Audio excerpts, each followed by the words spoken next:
Welcome to our channel. Today we how to set up Adobe Premiere Pro for title safe and safe margins, beginner guide step by step clearly. Open Adobe Premiere Pro on your computer. Create a new project or open an existing one.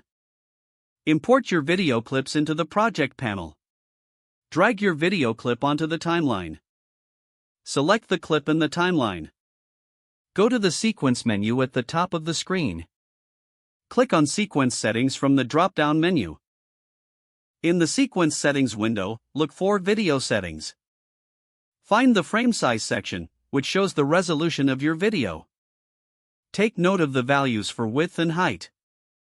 Now, close the Sequence Settings window. To enable title safe and action safe margins, go to the View menu. Hover over Safe Margins in the drop-down list. Select Show Safe Margins. You will now see two rectangles appear on the program monitor. The outer rectangle represents the action safe area. The inner rectangle represents the title safe area. The title safe area is where you should keep text and graphics.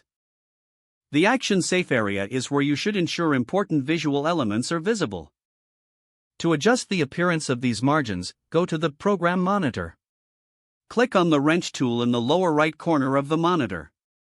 Look for the option that says Show Guides and make sure it's checked.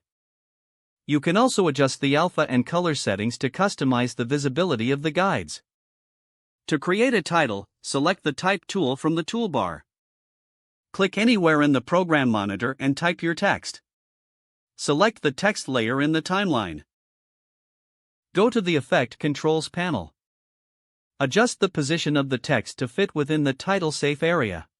Modify the font, size, and color as needed. Preview your video to ensure everything is within the safe margins. Don't forget to like this video and subscribe to our channel for more step-by-step tech guides.